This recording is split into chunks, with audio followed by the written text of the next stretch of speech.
All right, what's going on, guys? Welcome to our first Rise SG podcast post show. I'm your host, Jordan Stanko, here with my co host, UFC fighter Elijah Smith. And today we got a fighter from the UFC Vegas 104. He's been on the Rise SG podcast before, so this is his second time being on here. He got the win this past weekend against Josias Musasa. First round submission, beautiful upset at a plus 650 dog. Give it up for Carlos Let's Vera. Let's go. go. Thanks, guys. Thanks for having me on y'all's podcast. It's an honor. It's a pleasure. yeah, Cheers. yeah, man. Thanks Yes. again for coming on. It's always good to have a familiar face on here. Definitely, definitely. I appreciate the support, man. You've been following me and like we've been talking since the Ultimate Fighter, so it's been really cool. Yeah, of course, man. It's always like I always say. I tell Elijah, you always got to be in touch. I treat all you guys like family. I'm always gonna be there for you guys. I was there for Elijah's Contender Series fight, and then watched his last one too, and Yeah. yours. That's I've awesome. seen all your fights too in the UFC. So On. Hell yeah. ever since. But how you doing, man? I'm doing good, bud. I'm back to training. I got home on Tuesday, back to training. But right now, it's like there's a lot of pressure off. There's no more camp mentality. Right now, it's for the love of the game. So right now, I'm still training a lot, but it's open-ended training. I'm trying to develop new skills, be creative. This is the time where I grow in. This is the time where I become creative and I find new things to work on. I find creative techniques to work on, different strategies. And then when camp comes around, obviously we hone everything and we specify it towards our opponent. But at the moment, I'm having fun, looking to experiment with some new techniques and go from there.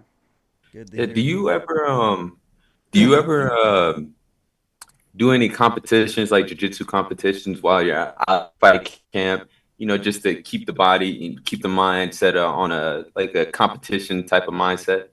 So before I was signed to the UFC, when I was fighting for Fury, I was competing almost every weekend, whether it was like grappling industries or Naga or IBJJF. Like I was just competing nonstop, just to keep me ready for competition. Also, like with my sports psych, we wanted to get ready for the bigger shows. So like for Fury was the next step before getting to the Ultimate Fighter before the UFC. So we wanted to really hone our pre-comp skills. So we were doing that and using our jiu-jitsu competitions as like training grounds. So we were like practicing fight week, we were practicing competition day, we were practicing the walkout. All of that stuff was being honed with our jiu-jitsu competitions, and also just understanding and playing. Like even if I lost, I didn't care. I was like, I'm going to work what I want to work on for my next fight. I don't care about losing a jiu-jitsu tournament, dude. Yeah. Like, come on, man. It should all be. I am a jiu-jitsu player, but that wasn't my goal. My goal was to use my skills and transfer that into fighting. So, that being said, I didn't really lose, um, Gotta throw that in there. Said, nah, I but didn't take my losses, but I didn't care if I did. Yeah, there we but go. yeah, there were some that like I got caught in like really deep stuff, deep submissions, deep heel hooks, and I was like, okay, either I can fight out of this and potentially get my knee torn, or just tap. And I was like, tap, man, live to fight another day. Um, but it was yeah, that's what my activity was. Once I got signed to Fury, and I was literally fighting like every 3 months. So it was just that would have been riskier for me to go into those competitions Yeah, in between fights because I was literally going from camp to camp. And now probably not. I will probably maybe depending on when I fight again. It's been a weird kind of time frame because I competed and then I hurt my shoulder and then I had to have like this whole recovery time almost of like 6 months, and then I had 6 months of training to get to par where I was before. So actually I felt I got a lot better, but at the moment what I'm going to sub that with now is going to be doing fighting trips. So I've done that before in Ireland. I nice. made some good connections with some coaches in Mexico. So I'm going to go to Mexico. When I was in Ireland, I did have a few mock fights, and then I also had a few boxing fights, like amateur boxing fights there, like Nice. in a ring in front of the crowd. So like that's always I'm always looking for a place or an opportunity to kind of test my skill in front of a crowd of people, because it kind of gets you ready for that competition feel. Yeah, Oh exactly. And the last time we talked, you told me that you went to Ireland to train with a guy who was on the Ultimate Fighter, right? Correct, with Bracatona. Yep. Yeah, Red. he's the guy that beat me. He's the guy that won the show. Yep. It was a good fight. The rest of my team, a lot of them got like KO'd in the first round or finished. Which sucks. They're also good. Obviously, it was the big lights. It was a whole bunch of stuff. And then like I said, it was the experience. There was some of their first times on a bigger platform. Mm-hmm. But yeah, I wanted to see what I did wrong after the show. I worked a lot of stuff, and then I went to Ireland to try to, help my opponent out, and he helped me out. Like we helped each other out. At this point, I see Bracatona more as a teammate than an opponent. So, That's awesome. the only way out we would face each other again would be for a title, if that. So I don't even know if that would be the case, but I respect him a lot, and I like what he does. Yeah, and That's all. that Ultimate Fighter season, that was basically like UFC vets versus new guys, because that whole Yeah, team of on Chandler was literally just all all vets. Yeah, all vets, and most of them are in the UFC right now too. yeah, So That's one hundred awesome. percent. that was a really good season. I know we've talked about it before, but like Elijah said at the start when we were all talking, like it's crazy of where you've been. Like you started on the Ultimate Fighter, and now you're here in the UFC, and you just got your first UFC win this past weekend. Yeah, You know, man. Go I ahead. like that. No, I was just gonna say like I could kind of feel like I relate to you in a way because as you fought in Fury, then got the Ultimate Fighter, then to the UFC. I took my way from through Fury as well to the Contender Series and to the UFC, so I can definitely like feel that, and especially to get that first win in the UFC. It's like what you said. It's like a big weight off your shoulder. I think Yeah. a lot of people don't understand that. Like we carry so much weight on our shoulders throughout fight camp, thinking about the fight, thinking about the weight cut. Just going out there, you want to make it worth the deal. And, you don't want to go out there and lose, and then you lose half your paycheck. It's Yeah. a lot. It's a lot. Yeah. Excuse me. And that's part of the reason why I had my sports psych, because in other times, different parts of my career, different moments in my career, I would take that pressure and I would internalize it, and it wouldn't be expressed properly, and it would like hinder my performance. After training and working with my sports psych, we really were able to kind of hone in and use that to our benefit. Like pressure can make diamonds, or it could Mm, crumble somebody. So we're using that pressure, which I don't like the word pressure because that's, it's an external thing. But those external energies, they can really amplify our performance. And that's what I felt that happened for my fight. I was ready to compete, and all of that camp, all of that, camp stress, I feel like it helped me become a better version of myself physically, mentally, and tactically. So it was cool. Yeah, that's awesome, and sports psychs it really helps. I've heard from so many fighters. I know I'm not gonna say names, but there was a fighter who was 0-2 in the UFC. He's still in the UFC today. Um, After his second loss in the UFC, he had some tough fighters. They were both two finishes. He had a third fight. It's kind of like your fight where he was a huge dog, kind of the same odds, and he actually started going to a sports psych. Yeah. He picked it up. He just said like it was tough after the fights, putting him down on himself, and he had all that help, and he said it helped him so much, and realized like he kind of had a role set on what to do, and he got in that fight, and he got the finish in the first round. So 100%. Yeah. it's really cool to see you guys taking that initiative and adapt into a sports psych, and just seeing the results is awesome because at the end of the day it's helping your mind, it's helping you fresh, and they're doing such a good job at what they do. Yeah, 100%. I mean, and again, it's a crazy. It's not like other sports. I would say like some of the closest sports to this would be to like combat sports would be like football, maybe. Yeah. Because of there is danger in football, Mm-hmm. or like rugby, where there is like, man, you might get hurt, you might get paralyzed, you might get the possibilities of breaking something is high. You're probably gonna break your nose, something.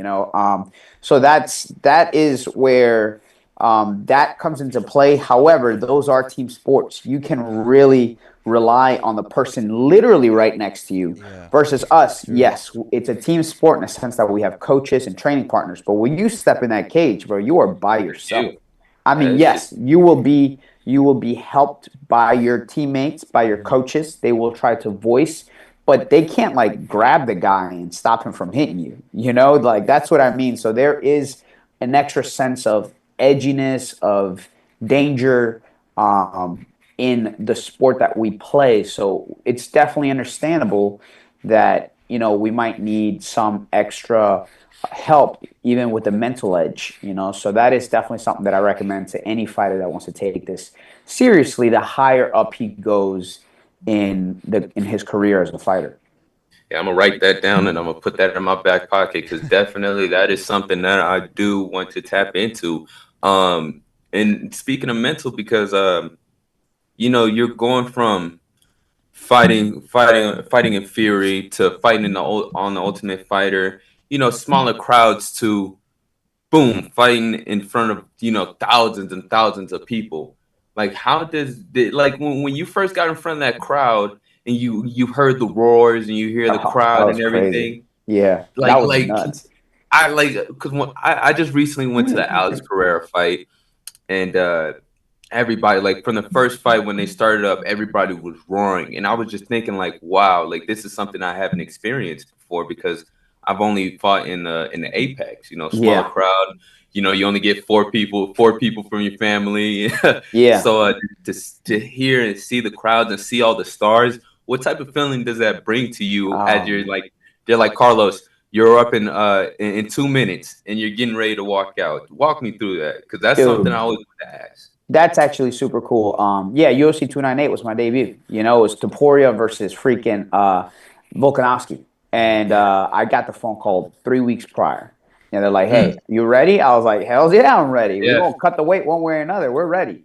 Um, so we walk out there, but it was cool getting to the hotel. I got there a little bit early. And I mean, you have just legends walking in the freaking hotel. And it's a nice hotel, So I mean, as I walked in, they had Holloway there, Faber, Topuria had just gotten there, Gaethje was there, Chandler was there, Dang. Sandhagen was there. Like all these names, I'm like, holy moly, dude, this is crazy. But the whole time you're trying to like keep a straight face to act like you belong. You're like, yeah, what's up, man? okay, What's up, dude? yeah, yeah. You're not Yeah. like fanboying. Fanboy, yeah, Yeah, but that was cool. But then, yeah, exactly.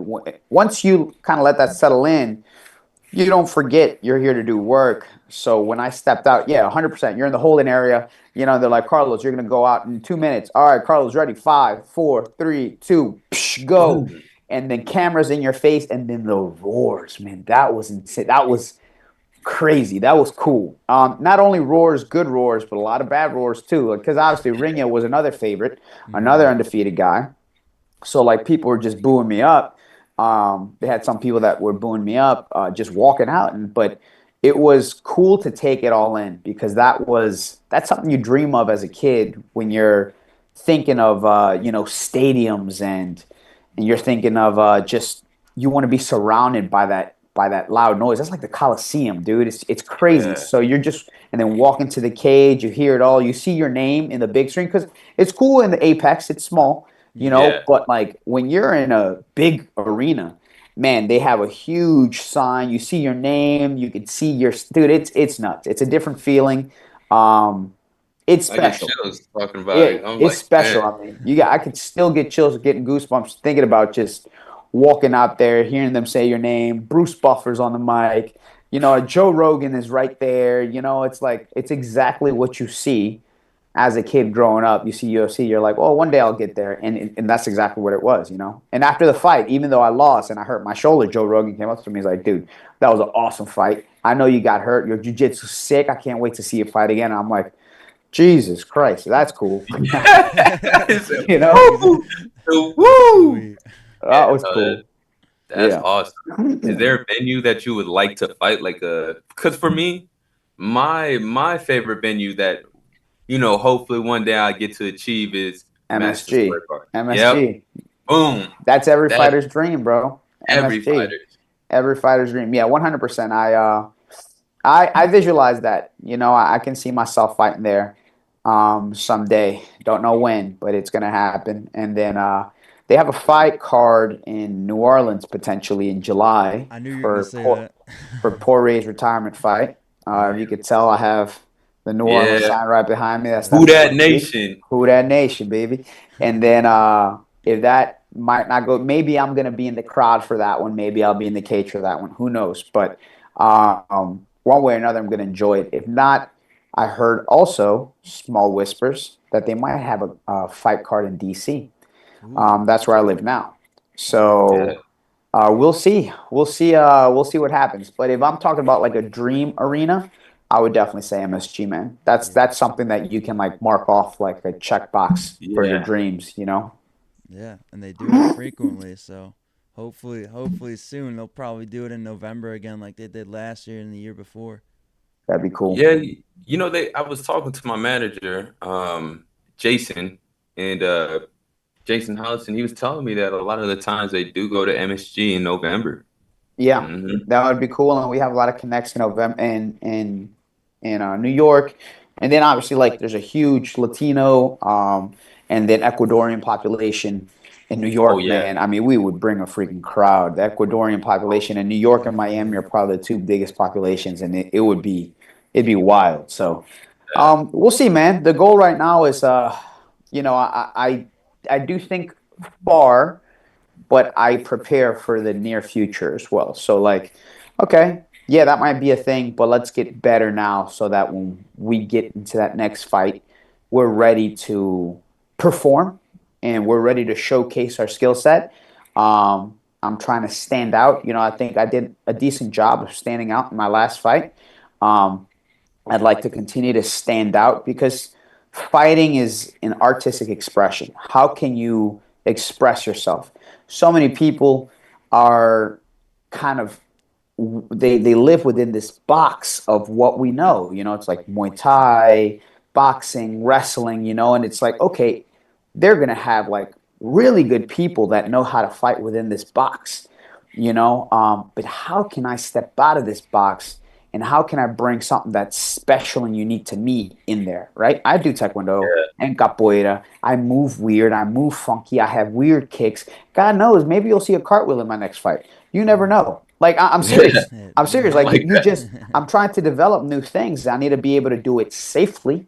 I need to be able to do it correctly. But I'm trying to develop. And that's what I mean by like, okay, there's no camp right now. I can develop new skills. I Yeah. can Trying new be stuff. Yeah, weird. I can be, you know, different. And that's kind of what I'm trying to go for. Yeah, and the whole skill set thing and learning the new moves, it definitely showed in your last fight. You had that first kick at the start that got him, and like you said, he took it well. And when I saw that kick, I was like, dang, like that was a good take from Musasa to the head, and then you had that combo into the kick, and he took him down and submitted him. Yeah, So yeah, and that's not something you see every day, but that is no. something, that's something to be like, oh, cool, like that was neat. Um, so I did like that, but back to the drawing board, back to getting better, back to Mhm. writing up new game plans, to getting new ways to get into my positions, and that's the exciting part. That's where I wake up and I'm like, oh yeah, let's work some new stuff, man. Let's go. Like let's do that. And the next time we step into the cage, like let's go there. Even like my last fight where I lost with Nakamura, even though I was severely injured, not many people play guard in MMA. And I was no, able to stay safe. I was able to entangle my legs position, in like footlock positions. I was able to attack him all within a guard without a shoulder and a knee. You know, if I would have had more dexterity and more capability in that fight, I would have been able to showcase a little bit more. However, I was still happy with, you know, he couldn't sub me, he couldn't really hurt me, and I was able to neutralize stuff. That was like a really big event or moment in my cookie jar in my mind, because I was like, oh, I could do stuff with this guard. That's why this fight this past weekend, I was like, oh, if I fall to the ground, then come on, I buddy, got him. let's go. Like, come, Yeah. I invite you Now to my you're in my guard. world. Let's Mm-hmm. play. Like, I can play this all day. So that was kind of where, you know, that's where I'm trying to develop this style, this skill, and it helps having my team. You know, Ryan Hall is one of the most creative minds on the planet. Tan Lee, I don't know if you know who Tan Lee is. He was my other corner. He's the Oh former yeah. 1FC world Mm-hmm. champ. Yeah. Another Damn. dude that has like crazy footwork and movement. You know, and Frank Rosenthal, he's part of our team at 50-50, but he got his black belt into John Danaher. So he was part of the DBS with Gordon Ryan and Gary Tonin. And Wow. Wow. his Yeah. jujitsu's also like sick. So these are like my main teammates, training partners, coaches, and I'm just like at all times we're trying to figure out different ways of doing things, you know. So yeah, man, it's cool. It's really cool. Yeah. That's That's nuts. awesome. That's a really good team. You know, Ryan Hall, who's been in the UFC, still in the UFC, who's had some crazy good wins by submission, and Yeah. you were able to get the guys back after you took him down. Instead of the ground and pound, you found his back and submitted him just like that. And when I saw you get around to his back, I was like, okay, this is over. I know where this is gonna go. But, Yeah. The moment. Yeah. Just you just got to keep playing it inch by inch, and then get it cinched up, and it's game over after that. That's It's it. game over. Elijah, what weight did you fight? Do you fight at? Bantamweight. Yeah, as well. Bantamweight Yeah. also, right? Yeah, Yeah. that's what I thought. Yeah. Who were your opponents in Fury? My opponents it was what's his name? Junior Cortez, Cortez. Christian Strong, a guy named Roger Smith, Demas Chopper, and then my last recent one was Josh Walker. Yeah, Walker. Josh Walker. Yeah. Walker's from Louisiana too, I think. Yeah. Yeah. That's awesome, man. Good for you. Those are good names. I do like that about Fury, dude. They do some good matchmaking, and they have some good competition. They really prep you for. Eric and those guys, they definitely give you exactly what you're looking for, especially when you're trying to get to the next level. And I remember Definitely. when I was getting ready to fight Josh Walker, they were telling us, they were like, hey, like, because at the time Josh Walker was 8-1, getting close to Contender Yeah. Series, and they're like, you guys go out there and you put out a show, because there's going to be some people that might be calling you later on, and that just changed my whole mindset. Like, okay, this is the shot that I've been waiting for. So now that I have it in front of me, let's go out and go get it. That's awesome, man. That's great. Yeah, I'm looking at your profile right now. Yeah, Big Junior Tapology Cortez. guys.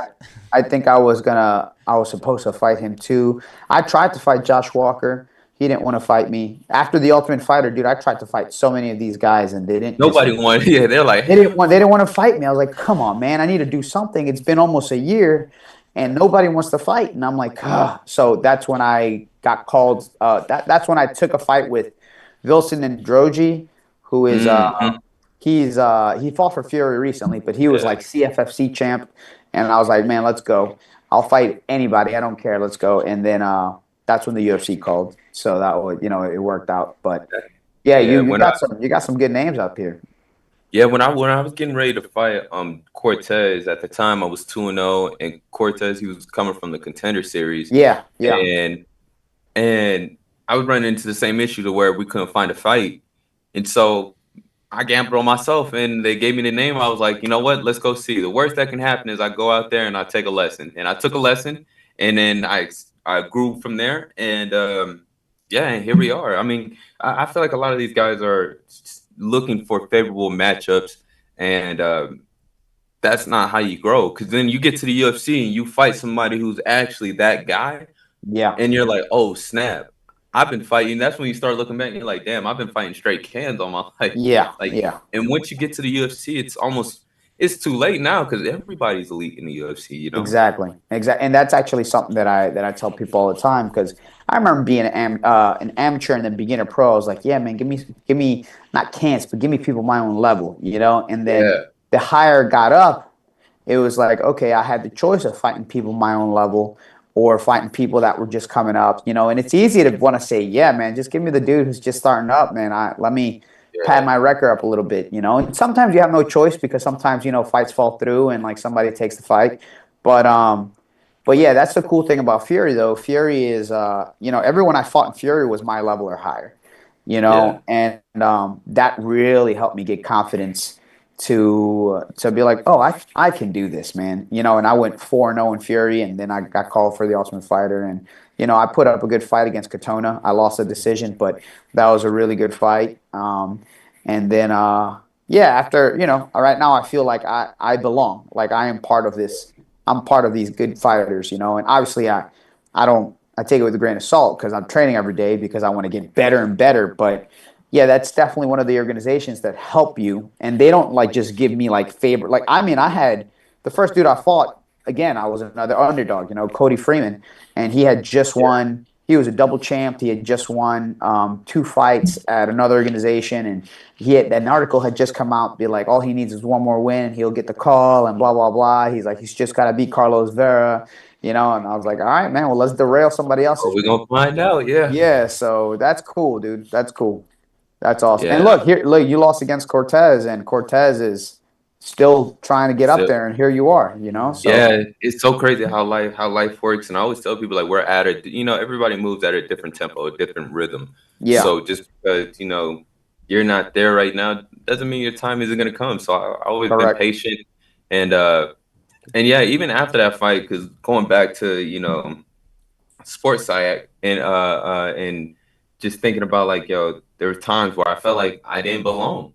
Yeah, That sometimes that loss can really put you back because I was like, damn, if this guy is coming from the Contender Series and he just finished me, I sat back. I was like, damn, is this really for me? But you just got to have the right people around you, Yeah, to keep agree. that mental side still up, and that's why. 100.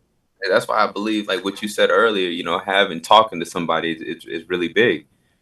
Yeah, Yeah. And then not just to mention, I mean, you're 20, what, 22, 21, 22? Yeah, 22. You're young as crap, man. Like they want to build you up. You have 20 years in there, 15 years in the UFC if that's something that you want to do and you treat your career correctly. I'm 37, so people immediately see the opposite side of that coin with me. When Yeah. in my mind I was like, bro, I'm young as hell. Like You said I I, could still I move. could I'm still fast, yeah, but strong. I will do a backflip better than most of y'all. You know what I'm Yeah. saying? Like, I mean, it just is what it is. So, yeah. So it's different. Everybody, just like you said, everyone has their own path and their own journey. And we have to respect each person's journey. You don't know what's up. So, I love that, man. That's cool. It's good to Nah, I hear. appreciate the words, man. I appreciate that.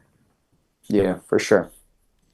yeah, Yes, that's sir. awesome though. Seeing both of your guys' careers and seeing, I think it's really awesome that both of you guys came from Fury, and Fury does a great job just bringing guys into like having good talent, and it leads most of them to UFC. You saw even last year and the year before how many guys from Fury made it to the UFC, made it to the Contender Series, and got their Yeah. chance.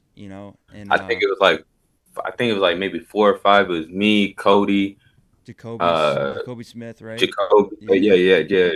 Kobe, Luis Gurule. Garule, yeah. Uh, and I'm forgetting one more. He He kind of fights looks like Bob April. Ross. Bob Ross. Oh, He kind of looks like Bob Ross to me. there's a dude that does that was in the UFC that looks like Bob Ross, and that's what he made his nickname, Violent Bob Ross.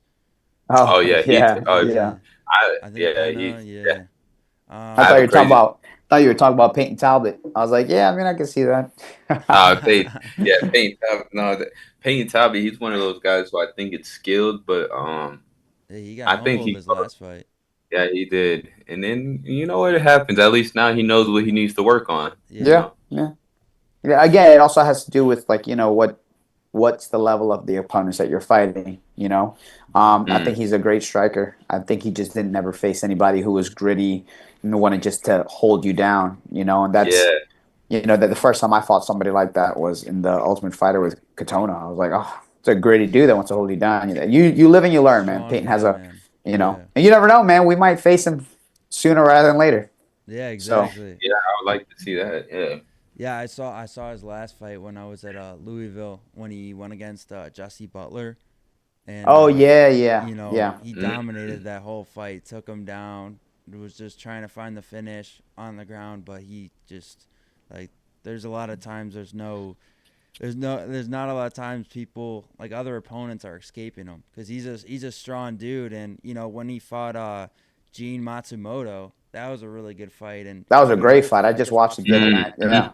yeah, and close fight. yeah, it really was. That was I I honestly thought at some points Brad won that fight, and it was a very tough decision, and it was the same way with when Matsumoto just fought Font too, and Yeah. so it Yeah, was Matsumoto lost the font. Yeah, man, dude, you can't, just like they say, it's really hard to leave it up to the judges because mm-hmm. sometimes the judges hit it on the head, and sometimes I'm like, what were y'all looking at? Like, Yeah. Yeah, and exactly. I mean, some of these judges aren't even like MMA judges; they're like No, boxing judges. boxing judges, yeah. And it's Yeah, like they I don't. feel like it's a mafia. I feel like you guys have like been like grandfathered in, and now, yeah, Yeah. so it's, I don't know, man. Something has to go down with that, but it is what it Yeah, is. they do, and it's like this year has actually played a good toll in some fights. Like 2025, the start of it, there's been a lot of fights where, it should have gone the other way, but it didn't because of the judges. And another thing I want to say is, there's a lot of zeros that are going away this year, and so Yeah. many people. It honestly don't matter about any of the betting. I don't like when I look at fight. I look at stylistically. I see the guys who have the fights, who have the opponents, how they look in there. Like when I look at the scores and like betting sometimes, like I look and I'm like, okay, like man, they are underestimating this guy. Like even in your fight, like I knew it was a lot closer than it was gonna be. Yeah. And Oh, I would say one thing about the betting thing is when the worst thing that I've experienced is when my friends they like, oh, I just put a bet on you. I'm like, I yeah, don't tell me that. yeah, Don't that's tell me stupid. that. Yeah, Cause now you just put like it feels like now I got even more luggage on my shoulders than what I yeah, Yeah. actually than exactly. what I. Cause then after that, if the fight doesn't go the way that I wanted to, now you're like, yo, Elijah just Yeah, lost me like bro, you 50, lost 100 me bucks. money. Yeah. That's so Like funny. That's Yeah, I agree. Whenever last time people were like, "Dude, I'm betting so much money," I was like, "Bro, bet at your own risk on me. You saw my yeah, last fight." I say it just yeah, like that. You saw my last fight, dog. I yeah. can't promise a win. I can't promise that I'm gonna perform, but I Oh can't yeah, promise a win. I say that all the time. I was like, "That's on you, dog." Um, yeah. if they I would bet have you bet you on me this probably hurt a last lot fight, of people. oh Yeah, yeah, if they yeah. would have bet on me this last fight, they like I had a friend that bet. He had a little bit of extra money. He bet 3 grand and made almost 20 grand. And Oh I was my like, god. that's That's a friend right good there. job. Yeah, Hey, you Yeah, had that to was work for a cool. little bit. Yeah, that yeah, was no, for cool. real. That is Yeah, I crazy bet you though. busted a lot of people's parlays for sure. Yeah, yeah, you did. He That said, was. "Damn it, what the hell?" Told you should have bet. No, hmm just kidding. No, I do find it so stupid though, like where people are like I always go in the comments like always say like best of luck to all you guys when I see your fights, I always say like hey, good luck cuz at the end of the day you guys are family. And I always see, "Oh, I just put money on you. Oh, I just put so much money. You know, It's, don't lose for me." And it's just like it's so stupid, man. And I love seeing the memes where it's like I don't know if you guys ever see it where they're like, "Oh, like the guy's like, "Oh, why didn't that man throw a jab?" And it's like a maybe 600-pound guy on a couch eating like Oh yeah, yeah, yeah, yeah. Just chips. eating chips. Got chips on his belly. It's Yeah. like I would have thrown that jab better. I I was would have. like, Yeah. ah man. That's You the one know, thing that you hear in the crowds. Being at the Alex Pereira fight this Really. couple of weeks ago, you just hear random stuff like sitting next to people, and nobody really knows who I am yet because I'm still getting my feet wet in the UFC. So yeah, I'm I'm just right there chilling. with you. Right. Yeah, I'm still getting. So I'm sitting and nobody like I'm sitting next to fans and they don't know who I am, and I just hear them saying like crazy stuff Yeah, like, they "Oh say man, he crazy. should he should like elbow him right there, and dude is in a guillotine." I'm like, That's not how it works. make sense. Like, come on now. It just frustrates me sometimes. Which, Yeah, exactly. It's No, I get that completely. I mean, most of the time these guys aren't educated, and it's like it gets to a point where just like, all right, buddy, whatever you say, whatever you yeah, say. I will they're be just drunk, having a whole pint exactly. of beer, Yeah. eating a hot dog. They said, "Yo, throw a knee." That's all you. They said. Right. Then Yeah. yeah. Then you hear the old classic, do the classic, big twist, Yeah, and Yeah. big Oh, the twist. fucking kiss That him. I'm like, yeah. Jesus Christ. That Yeah. happens a lot. This past I think it was UFC 300. I think I told you Elijah about it. And I was in the crowd there watching Cody Brunage's fight against Bo Nickel. And I hate the fact when someone's saying bad things about someone I know. Because that's like, oh man, I might have to have a fight in the crowd. Because I had a man, that's why dude, I tell my yeah, I had a dude right next to me who was completely drunk, literally right next to me, probably spilled beer on me a couple times, and he was talking so much smack about Cody Brundage. Now I was right next to him. I was like, "Oh man, this is not going well." man. Like, That's why I have to tell my sister, like I have to prep my sisters and my mom about that. yeah, Like I'm like, yeah, like you guys might hear some crazy stuff that y'all might not like, but just let it go, just let it go. yeah, I tell my girl that all the time too. Same thing. Like she be ready, yeah. My family be ready to defend me with all of their might, and I'm like, no, we're all good. It's all good. It's all good. We're good. Hey, same thing. My girl's from New Orleans too, bro. She from the hood. She'll fight She said somebody right what? now. Yeah, Yeah, she like she'll what? turn around. She'll start saying stuff, man. Yeah, So I'm like, baby, oh boy. I need you to chill, bro, because I can't be getting chill. a fight after the fight. Like, Yeah, I was like, come on now. It was a good thing it and was in the Apex last week, because if it was in a bigger setting, it'd be a lot different. Yeah, yeah, it's true. Very man, true. such a crazy thing. But yeah, what did you like? I know you were on that UFC 298 card, and then going back to the Apex. Did you like going back to the Apex and fighting there? Yeah, yeah. I actually enjoy the warm up area. It was a lot smoother. Not that the 298 wasn't smoother. It was just way more commotion. Yeah. It's just a lot of big names, a lot of crowds. Like it was cool. It was Yeah. cool to experience, and actually, it helped out because I didn't I didn't know what to expect for a fight night card. Because my first experience for my debut was Chaos. The 298 Chaos, and it was Volkanovski versus Porter. It was a huge event. So Yeah, I was trying to figure out like, okay, I wonder how the next one's going to be, and the next one, like this last one, was cake compared to. I mean, when I'm talking about cake, I'm talking about like the energy. Like it was very honed in. It's a very small crowd. It's you can see and hear everything. It went very yeah. smoothly. I got my hands wrapped super early. Like I had a whole space to myself. Not that I didn't have space in 298, but in 298 it was one small room and it had like maybe four groups of fighters. Yeah. So like yeah, we all had space, but we all kind of had to be respectful and mindful of our space and all that stuff. So I liked the Apex, man. The Apex was cool. Yeah. Not saying that I did. I liked a lot of stuff about 298 as well, but like when it came to like warming up and like the efficiency and the smoothness, I mean, we're Oh man, literally in the UFC headquarters, dude. Like they have everything you need Exactly. right there, So it was cool. it's so And funny. Yeah, it is super smooth. Like, cause I was the third fight of the night, and they have a time frame for each fighter to get there. So yeah, you get there. You get your hands wrapped pretty fast. The ref probably whoever's gonna be refing you, he'll come and talk to you for a split second. And I was in the area where they had where you guys practice on the Ultimate Fighter. Yeah, And yeah, I that's had where I was that at whole too. Yeah, yeah, I was like, oh snap, this is good. I have my own space. I don't have 10 different guys in the corner. And yeah, it was smooth. But here's something that I feel like a lot of fighters they probably think about, but we don't really talk about too much. And it is the canvas of the UFC, the UFC canvas. That canvas is so textured. yo, yes. Yo, you're gonna come out of there with some mat burns from hell. Let From me hell. let me tell you about my freaking fight with Katona and my fight with Nakamura. Nakamura was on my back the whole time. Bro, I had like taking a shower after that fight was so painful because like I Oh, literally had just oh cuts all yeah. over my body. And it's cool though because it helps with jujitsu. And it helps with like not being able to slip. But yes, it's like almost like sandpaper. It's like, Yeah, dude, that's what it feels like. God damn it. It definitely cuts you up. But you know what does help? And that's something that and this is for your future fights.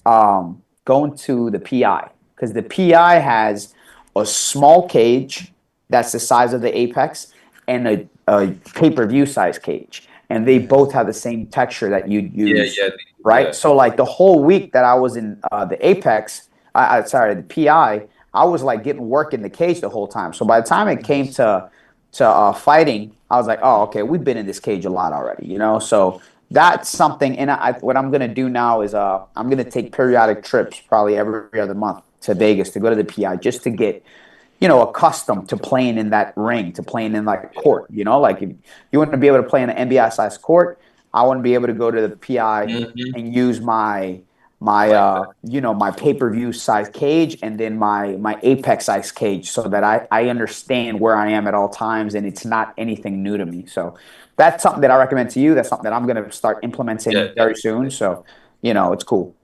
yeah, because I've been in both of those cages at the PI, and it's pretty dope. And yeah, to see the different size, like the different sizes, and it's crazy. I mean, when I was getting ready for my fight, I was there with Khabib and all them, and I got to see them and how they run their practice. Because while we're doing our practice, they're sparring in the cage, and then they go straight into It's so crazy. Those guys are workaholics for sure, and I just admired that.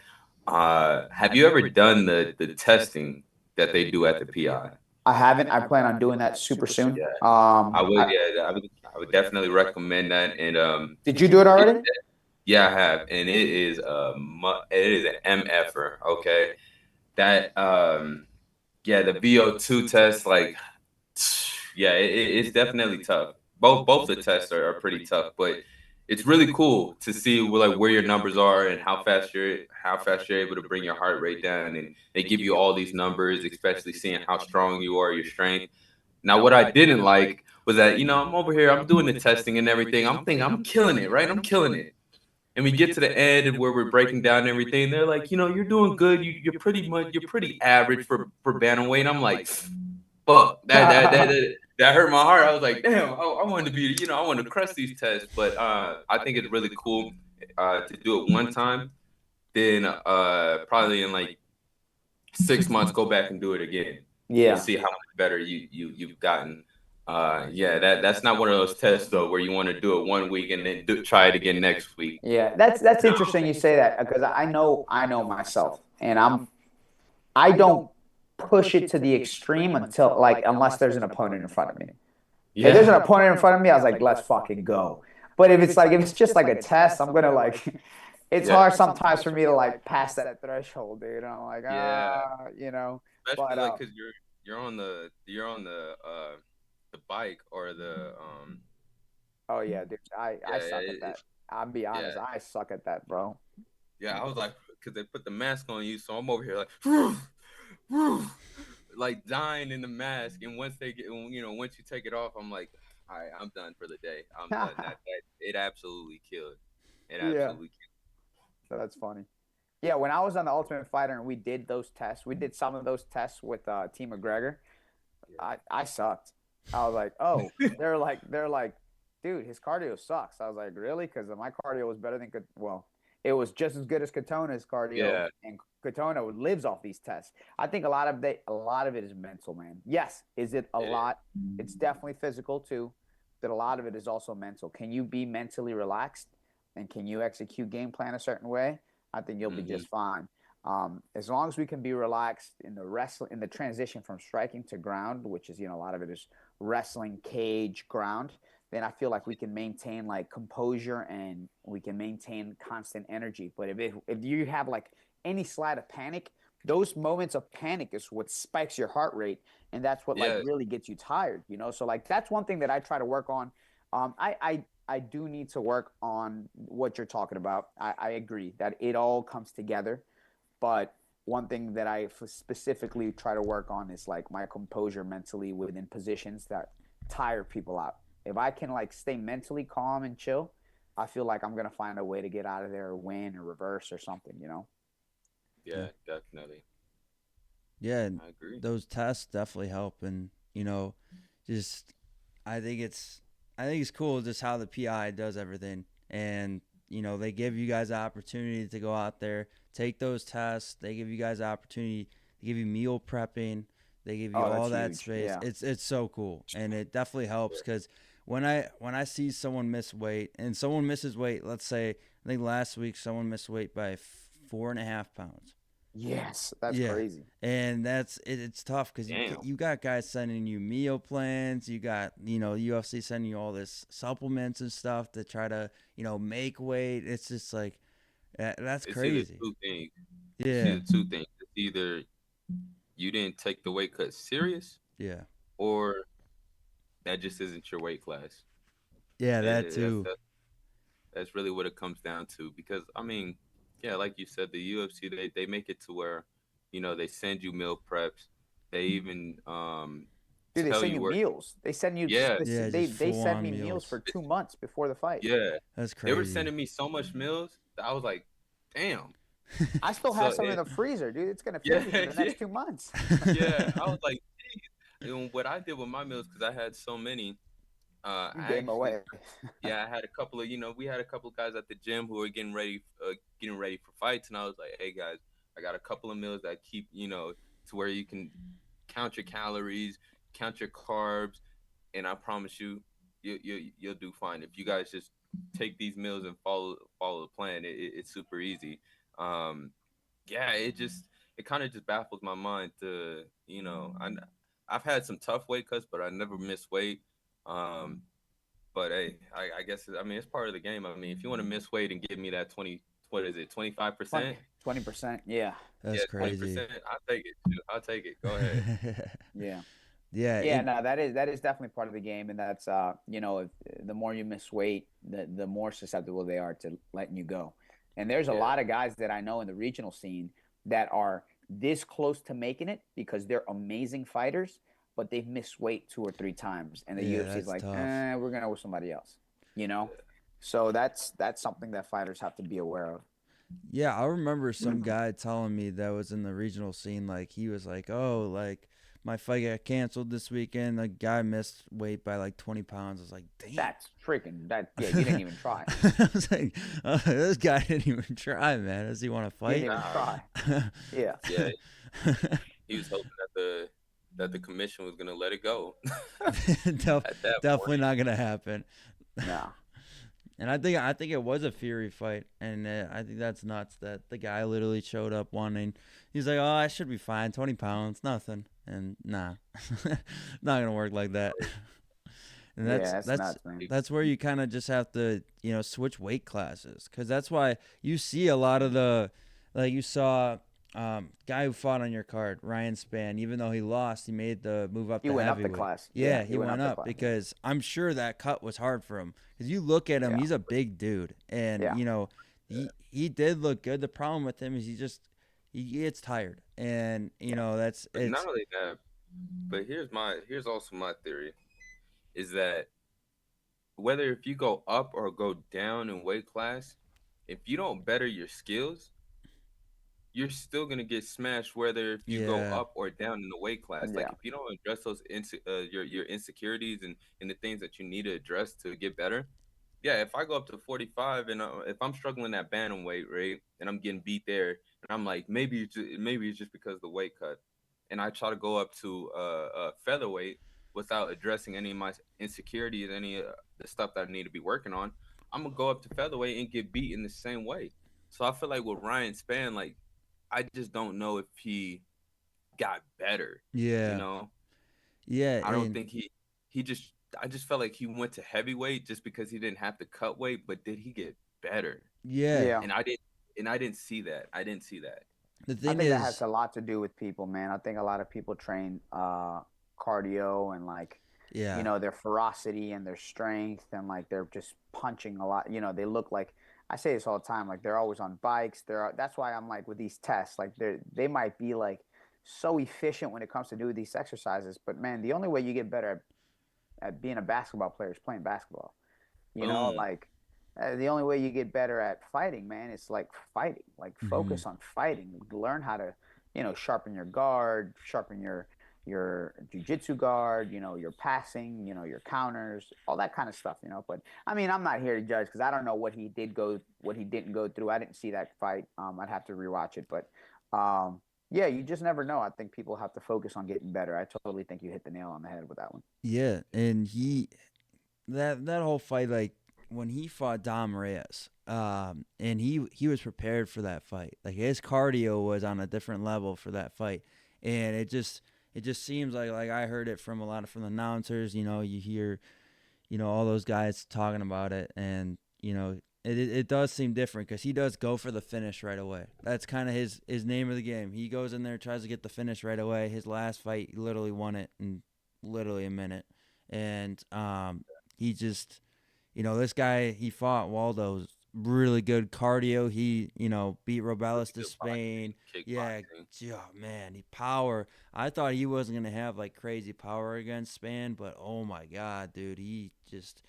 it was a crazy fight. It just showed his cardio was 100% there, way better than Span's, and just he showed up, and he's definitely needed to be in the rankings because now I think Yeah. he's 13 ranked now, and he's good. He's really good, and so it does Agreed. show like you need that cardio in a fight because if you're fighting someone who is gonna adapt to those hard punches and someone who's gonna you know stylistically have better cardio, it's gonna be a harder game, harder fight. Agreed. So, Definitely. but yeah, 100%. but yeah, man. Hey, I don't want to take up too much of your time. Thank you, so much for coming on here. It was good to talk to you again. Yeah, thank Long time. Thanks, brothers. I appreciate y'all. It's definitely been an honor being on. Elijah, good luck, man. If you ever need anything, we're the same weight class, man. Maybe we can help each other out. Where are you based out of? Colorado. Colorado. You train in high altitude? Yeah. Oh, very cool. No, You're a no. Corey. My bad. I train here in the Springs. It's my pop's gym. It's called Victory MMA, but I cross train with Factory X. Ah, very cool. Whenever I head out there, I train with Corey here, from time to time. Yeah. I'll I've hit you got up, some man. It'd be cool. It'd be cool. I'm yeah, actually definitely. let me I've follow trained you up on there. Instagram right now. Fans Yeah, want for to Definitely. sure. see it. The training. Yeah, no, definitely. I've been up to high altitude a lot actually. There you are. I got you. Cool, man. That's awesome. Boom. Yeah, and if you're ever down by DC, man, let me know. Come by. We'll get some training in. It'd be great.